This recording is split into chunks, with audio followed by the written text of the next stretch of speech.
వేకువ వాక్యము ఈ తెల్లవారుజామున మన ధ్యానం కొరకై ద్వితీయోపదేశకాండము 11వ అధ్యాయము 12వ వచనము. యెహోవా కన్నులు సంవత్సరాది మొదలుకొని ఎల్లప్పుడూ దాని మీద ఉండును.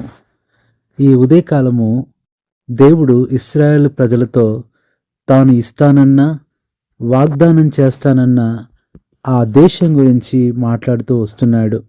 ఆ దేశము పాలు తేనెలు ప్రవహించే దేశమని, అది నెమ్మది గల దేశమని, అది సంతోషకరమైన దేశమని, అది శత్రువులు ఫరో లాంటి వారు లేని దేశమని చెప్తూ, ఇంకా ఇశ్రాయేలీలకు ఎంత గొప్ప అభయం దేవుడిస్తున్నాడంటే, మీరు వెళ్ళండి, పర్వాలేదు, అక్కడ నేను మీకు తోడుగా ఉంటాను అంటున్నాడు.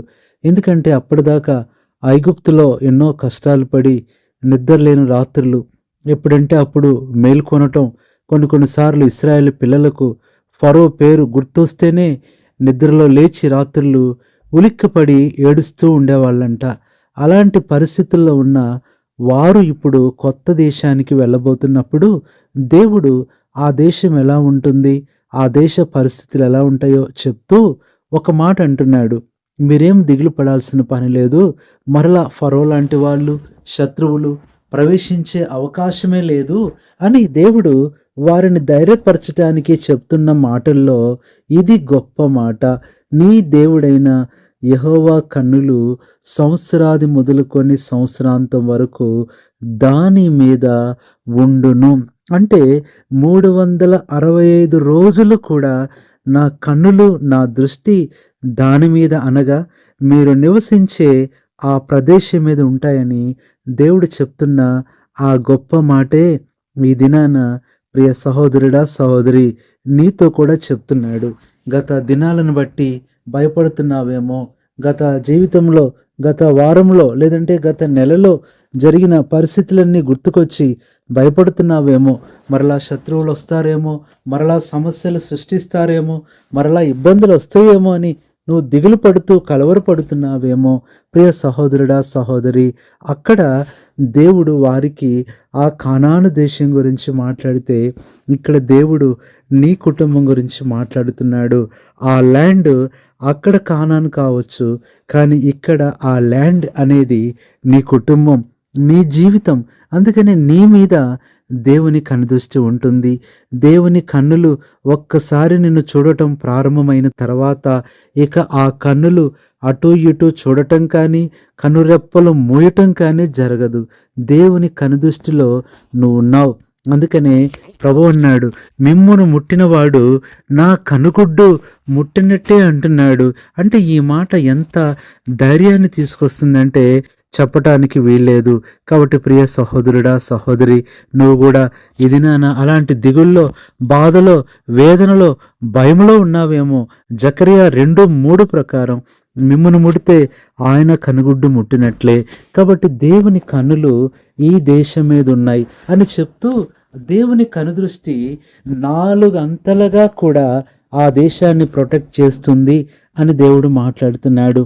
నిజమే ప్రియ సహోదరి, సహోదరుడా, నీ జీవితము, నీ కుటుంబము, నీ బిడ్డలు, నీ ప్రయాణాలు అన్నిటి మీద కూడా దేవుని కనుదృష్టి ఉంటుంది. ఇక్కడ ప్రభు యొక్క కనుదృష్టి 4 విధాలుగా ఉంటుంది. మొట్టమొదట వాండరింగ్ ద ల్యాండ్, అంటే ఆ భూమంతటిని కూడా సంచరించే కనులుగా ఉంటున్నాయి. దేవుడు వాగ్దానం చేసిన ఆ దేశము కొండలు, లోయలతో నిర్మించబడుతూ వచ్చింది. అంత మాత్రమే కాదు, అక్కడ పరిస్థితి ఎలా ఉంటుందంటే ఈజిప్టులాగా లేదా ఐగుప్తులాగా అది ఉండదు, కానీ ఎన్నో భయంకరమైన పరిస్థితులు అక్కడ ఉండవచ్చు. కొత్తగా వారు వెళ్తున్నాడు కాబట్టి ఎన్నో ఎదుర్కోవచ్చు. అయినప్పటికీ కూడా ప్రభు అంటున్నాడు, ఈ పర్వత శిఖర అనుభవాలు మీకు ఎంతో ఎంతో అనుభవపూర్వకంగా ఉంటాయి. అంత మాత్రమే కాదు, మీ జీవితాలు అనేకమైన లోయల గుండా మిమ్మల్ని నడిపిస్తాను అని దేవుడు చెప్తూ వస్తున్నాడు. కాబట్టి మొట్టమొదట వాండరింగ్ ద ల్యాండ్, ఆయన కన్నులు నీ జీవితాన్ని ఆయన సంచరించేవిగా ఉంటున్నాయి. రెండవదిగా మనం చూసినట్లయితే ఆయన కన్నులు వాటరింగ్ ద ల్యాండ్, ఆ భూమిని తడిపే అనే అనుభవంలో ఆయన శ్రద్ధ తీసుకుంటున్నాడు. నిజమే, నీ జీవితంలో నువ్వు కూడా ఎండిపోయావేమో నీ కష్టాలను బట్టి, నీ యొక్క బాధలను బట్టి. చాలాసార్లు చూస్తే చాలామంది సహోదరీలు ఏడ్చి ఏడ్చి ఇక వారికి కన్నీరు అయిపోతుంది. ఎన్ని బాధలొచ్చినా, ఎన్ని కష్టాలొచ్చినా వారు అలా ఉంటున్నారు అంటే వారికి దుఃఖము రాక, బాధ రాక కాదు, కానీ ఎన్నో రాత్రులు పగళ్ళు ఏడ్చి ఏడ్చి వారి కన్నీరు ఇంకిపోయింది. ఇంకా చెప్పాలంటే కళ్ళు ఎండిపోయిన పరిస్థితిలో ఎంతోమంది ఉంటున్నారు. ప్రియ సహోదరి, సహోదరుడా, నీ జీవితాన్ని ఆయన తడిపేవాడుగా ఉంటున్నాడు. మొట్టమొదటిగా వాండరింగ్ ద ల్యాండ్గా, సంచరించే దేవుడవుగా, అంతేకాదు వాటరింగ్ ద ల్యాండ్గా, ఆయన నీళ్లు తడిపి పోసే దేవుడిగా ఉంటున్నాడు. మరలా నువ్వు ఫలిస్తావు, మరలా నువ్వు ఎంతగానో అభివృద్ధి చెందుతావు, నువ్వు ఇంకా ఎంతో ఫలవంతముగా నువ్వు ఉంటావు. మూడవది చూస్తే వాచింగ్ ద ల్యాండ్. దేవుడు ఆ యొక్క దేశాన్ని, ఆ ప్రాంతాన్ని, భూమిని గమనిస్తాను అంటున్నాడు. అంటే నీ జీవితంలో కూడా ఆయన గమనిస్తూనే ఉంటాడు. నీకొచ్చే పరిస్థితులు, నీకొచ్చే నిందలు, నువ్వు పడే అవమానాలు, అన్యాయంగా నువ్వు పెట్టబడే బాధలు, ఎన్ని పరిస్థితులు గుండా నువ్వు వెళ్తున్నావో, ఎన్ని రకాలుగా అవమానాలు పొందుతున్నావో, అనవసరంగా ద్వేషించబడుతున్నావో, దేవుని కన్నులు నిన్ను చూస్తున్నాయి. నీ ప్రతి పరిస్థితిని చూసి ఆయన వదిలిపెట్టే దేవుడు కాదు. తగిన ప్రతిఫలము ఆయన ఇస్తాడు. ఇది మూడవది.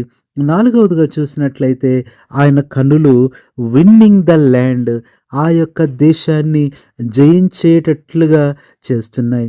ప్రియ సహోదరుడా, నీ జీవితంలో కూడా ఎన్నో పరిస్థితులు రావచ్చు, ఎన్నో భయంకరమైన అవమానాలు, ఓటములు రావచ్చు, కానీ దేవుడు ఇక్కడ ఒక విజయోత్సవ ప్రకటన చేస్తున్నాడు.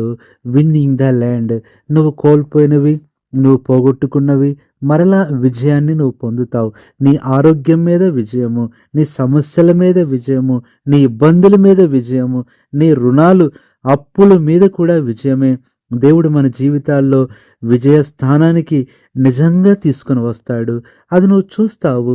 ప్రియ సహోదరి, సహోదరుడా, ఈ 4 అంతల దీవెనలు దేవుడు మనకిస్తూ వచ్చాడు.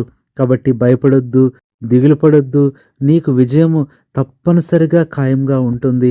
రోమా 8:37, 1 కొరింథీ 15:57, 2 కొరింథీ 2:14 విజయానికి ఎంతగానో సూచనగా ఉంటాయి. కాబట్టి దిగులు పడొద్దు, బాధపడొద్దు.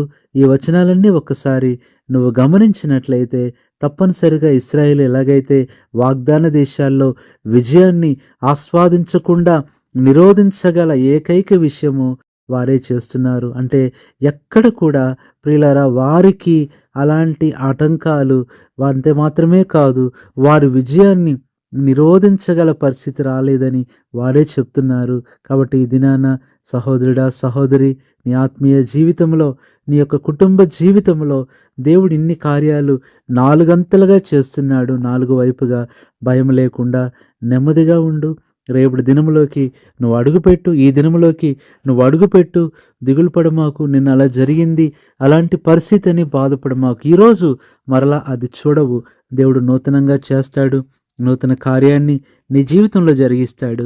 విశ్వాసముతో నీ జీవితమనే మరొక దినమనే ఈ యొక్క భూమిలోకి నువ్వు అడుగుపెట్టు.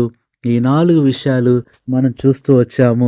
దేవుడు వాండరింగ్ ద ల్యాండ్, నీ కుటుంబాన్ని, నీ భూమిని ఆయన సంచరించేవాడుగా ఉంటున్నాడు. వాటరింగ్ ద ల్యాండ్, ఆ భూమిని ఎలాగైతే తడుపుతానన్నాడో నీ జీవితంలో నిన్ను కూడా, నీ కుటుంబాన్ని ఆశీర్వాద వర్షాలతో తడుపుతాడు. మూడవది వాచింగ్ ద ల్యాండ్, దేవుడు ఆ ప్రాంతాన్ని ఎలాగైతే గమనిస్తాడు, నిన్ను, నీ కుటుంబాన్ని, నీ పరిస్థితులను, నీ బిడ్డల్ని ఆయన గమనిస్తూనే ఉంటాడు. 4వదిగా చివరిగా చూసాము విన్నింగ్ ద ల్యాండ్. తప్పనిసరిగా దేవుడు నీకు గొప్ప విజయాన్ని అనుగ్రహిస్తాడు. అలాంటి కృప ఈ దినమంతా నీకు దేవుడు దయచేసి నీ పనిలో, నీ ఉద్యోగంలో, నీ వ్యాపారంలో, నీ సేవలో, పరిచర్యలో, పనులన్నిటిల్లో, ప్రయాణంలో తోడుగా ఉండి సహాయం చేయవలనని నీ కొరకు ప్రార్థన చేస్తాం. పరిశుద్ధుడైన తండ్రి, ప్రభువైన యేసుక్రీస్తు నామములో వందనాలు చెల్లిస్తున్నాం. ఉదయకాల సమయంలో నీ దేవుడైన యెహోవా కన్నులు సంవత్సరాది మొదలుకొని సంవత్సరాంతం వరకు దాని మీద ఉండును అన్న మాట ప్రకారం ప్రభా దినాన ఇశ్రాయేలుకి అది కానాను అయితే, ఏ దినాన ఆ కానాను మా జీవితమని, మా హృదయమని, మా కుటుంబం, మా ప్రతి పరిస్థితి అని నీ యొక్క కనుదృష్టి దినం మొదలుకొని దిన అంతము వరకు కూడా మాతో ఉండి చేసే 4 పనులు కూడా మాట్లాడుతూ వచ్చారు.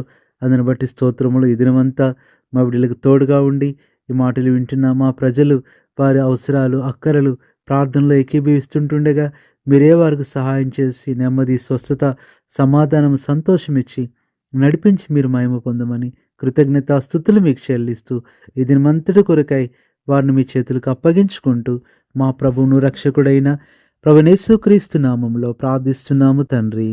ఆమేన్. మన తండ్రి అయిన దేవుని ప్రేమ, మన ప్రభునేసుక్రీస్తు కృప, పరిశుద్ధాత్మ దేవుని అన్యోన్య సహవాసం మనందరికీ సదాకాలము తోడైండి నడిపించునుగాక. ఆమేన్.